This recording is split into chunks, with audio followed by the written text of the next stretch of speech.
Our next presentation is from censornet, and it's from Richard Walters, who's the CTO. Now, he was meant to be here in person, but because of travel and other things, this is now going to be a virtual presentation.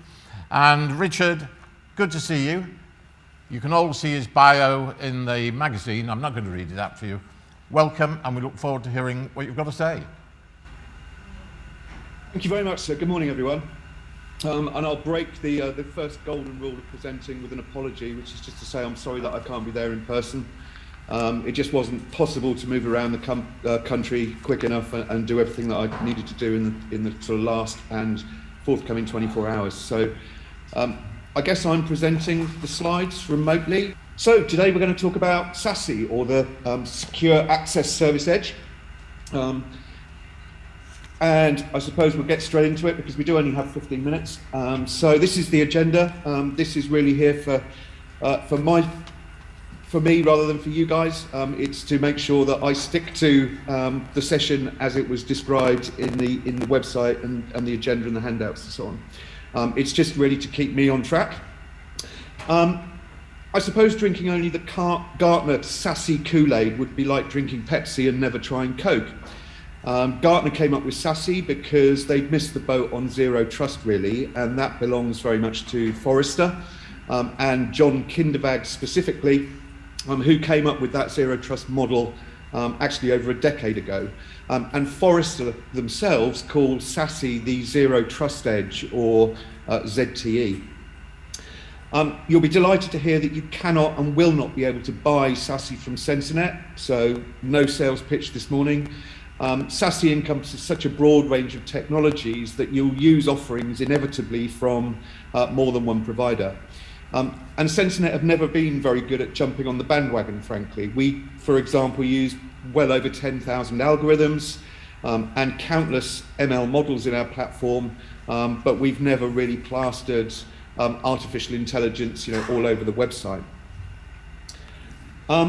So no one vendor is going to be able to deliver best of breed across all of the elements within the SASE model.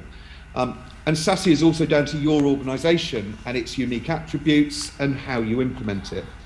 It's definitely not a product, it's a model or a framework. And therefore a clear case of one size does not fit all. It's also worth pointing out early on that organizations heavily reliant on OT and IoT, mentioned by Fortinet previously, they'll never reach a 100% SASE state. It just simply isn't possible. But what you do is you pick and prioritize the parts of the SASE stack, and it is a very big stack, that benefit you. So I guess here it is. This is the model, this is the framework. It is two worlds colliding. It's very much network as a service on one side and security as a service on the other. The challenge, I guess, is that both include a significant and very diverse range of technologies, which is exactly why SASE is not a product. To add to the list of acronyms, Gartner now refer to the security side of the model on the right-hand side as SSE, or the Security Service Edge. When I presented this slide in a number of previous events, most people in the audience are too young to realize what this picture is all about. And I'd normally ask the question, does anybody know what this is? It's actually a central cash room in a department store. Once upon a time, quite some time ago, they didn't have cash registers and used to send handwritten orders and money to a central cash room in capsules through a network of pneumatic pipes. Gas is anything but a gas at the moment. We all know that. That network is owned and operated by Transco, but service is provided by British Gas or EDF or npower or SSE. Similarly, for broadband, the network is Openreach, but the service is provided by BT or PlusNet or TalkTalk. I guess what I'm saying is getting all the packets there and getting only the safe packets there are very, very different things. So if you're not heavily reliant on OT and IoT, then certainly 100% SASE is achievable. But just because you can doesn't mean you should. We talk a lot about beneficial intelligence, not just artificial intelligence. I think we'd all be happy with cars taking over when we join the motorway and taking away that boredom of driving down 3 lanes endlessly. But do we really need software to make life and death decisions? I think there's some interesting case law coming. Tesla and the death of a driver under an articulated lorry that autopilot found difficult to distinguish from the background is probably just the start. So just because you can doesn't mean you should. And SASE is exactly the same. You adopt the bits that are relevant or the bits that are beneficial. COVID finally killed the perimeter. It happened. 35 years after the first paper on packet filtering firewalls appeared from Digital Equipment Corporation in 1987, which strangely was the year I started with them actually, the perimeter is gone. So now what? I guess the clue's in the inscription on the headstone. It's now very much all about context. Again, as Fortinet mentioned, and identity is the absolute killer context. But there are other contexts that are important as well. Things like location, what network people or users are trying to access applications and data from, their geolocation, what countries they're in, the device they're using, the device integrity, the time of day and day of week. SASE is obviously all about context, but we didn't just magically arrive at SASE. Black Cloud and SDP are both predecessors to Zero Trust and the Zero Trust security model. Critically within the software-defined perimeter, device posture and identity are verified before applications can be accessed. And then in 2010, John Kindervag at Forrester published the outline and initial definition of Zero Trust. And Zero Trust is different from SDP in that it includes an amount of adaptability or dynamic trust that changes in response to a user's behavior. So we have context and we already log everything, I hope. So we have activity. So we only need B. And fortunately, activity over time is behavior. And combined with context, well, who knew? It was as easy as ABC all along. Sadly and unsurprisingly, it's not quite that simple. SASE also includes an element of automatically adapting based on behavior. But if you start thinking about context now and all of the contextual information you already have about users, devices, and other entities as well, like mailboxes or cloud containers or other cloud objects, then you are already actually on the journey to SASE. So how far out is SASE or ZTE? How long have we got before we prepare for arrival? There's no runway visible in this view from the flight deck for a very good reason. SASE is a lot further out than that. Fortunately, we've got a heads-up display. And what Gartner are predicting is that by 2024, 40% of companies will have a plan to adopt SASE architectures, just a plan. So SASE is quite a way forward beyond the horizon.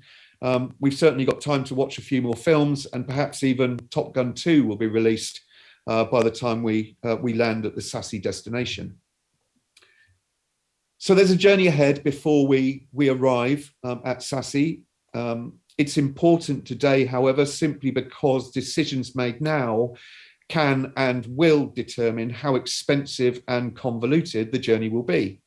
At this stage, it's a strategic direction. Avoid taking a turn down any dead ends, check the direction of travel occasionally. If you are about to heavily invest in proxy-based solutions or undertake a major firewall refresh or increase MPLS spend significantly, then you're probably not on the direct line to SASE. And if you haven't worked out a route yet, head for Zero Trust. It's a bit like Baker Street or Bank on the London Underground. It'll keep your journey options wide open. And Zero Trust for most organizations will be a very significant waypoint on the journey to SASE. So with Zero Trust or Zero Trust Network Access specifically, it's all about authenticate, then connect, rather than connect, then authenticate. So users authenticate to an intermediary called the ZTNA controller, where all of that rich contextual information is assessed before any onward connections are allowed, either to SaaS or IaaS applications or private legacy applications in the data center. Just as with Black Cloud, all of the applications are not visible from the internet. And there are three primary approaches to Zero Trust. And Zero Trust is a journey for everyone. It's not just for governments, banks, financial institutions, but it's for organizations of all sizes. And the vast majority will take a combination approach.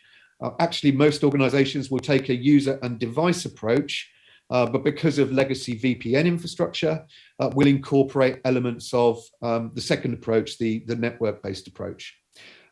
For more complex, larger organizations, don't forget things like microservices and APIs, increasingly administration of IaaS and PaaS infrastructure uses vendor APIs rather than web-based admin applications. So we all need double WAR PaaS with cheese and fries, please. So it's not quite ABC, but 1, 2, 3, 4, 5 probably isn't a bad start. And these steps are based on the sage words of Mr. Kindervag himself, a little over a decade after he first outlined the Zero Trust model, based on his experience of implementing it in numerous organizations.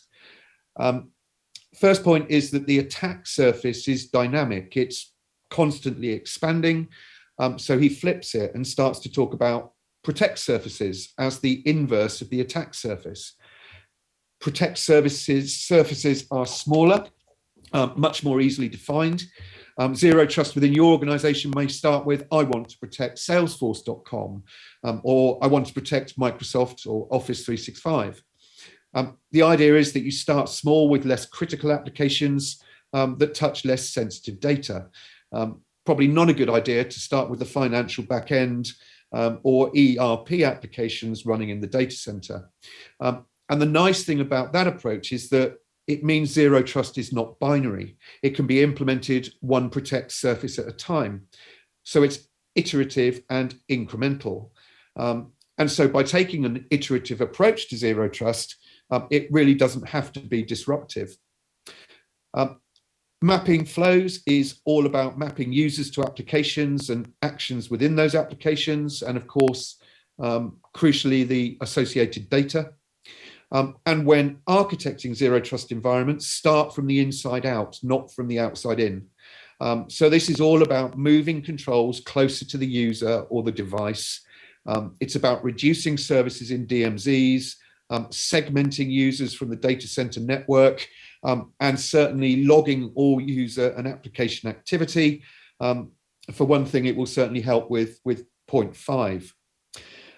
Formulating the Zero Trust policy is all about context and conditional policies. It will definitely leverage existing technologies such as identity as a service or cloud identity and access management, and adaptive or context-aware MFA. And it's all about applying least privilege everywhere, really. Finally, you monitor and maintain or tune the environment through logging, identify edge cases, and either change business processes or accommodate them within policy. Of course, we all know that things won't end with SASE and that SASE will eventually become just another waypoint on the security journey. And beyond SASE will be another model. And actually, again, Fortinet referred to it. It's the security mesh that Gartner have just started to talk about. We tend to talk about security being decoupled, where policy and enforcement are completely separated. And you set policy once in one place, and then the security ecosystem, that multitude of point products that you have, it will enforce policy automatically wherever it's relevant or needed. So I guess it's Zero Trust first, then SASE or ZTE, and then we'll see what happens next. I mentioned at the start that we don't jump on the bandwagon, and we will never sell SASE. We will offer SASE solutions through partnerships with leading and innovative network providers, but we do sell parts of it. We don't sell tractors either, and actually we don't sell cars. What we do exceptionally well, we think, is deliver services that are accessible, even to small organizations. They're easy to implement, they deliver value faster. We are highly innovative, but we don't jump on the bandwagon. And we completely understand that artificial intelligence isn't everything. Actually, when they first introduced autopilot into airliners, the only way that they could get pilots to accept this new technology was if they had a great big button that allowed them to retake control. So we fully understand that artificial intelligence isn't everything. It's much more about beneficial intelligence. And with that, thank you very much for listening. Indeed, for that presentation, which has sparked lots of thoughts in the audience. We haven't got time for questions, but if you'd like to know more about SASE and Zero Trust Network Access, they have a stand in the exhibition hall. Go and talk to the team, and they're all very knowledgeable on this subject. Thank you again, Richard.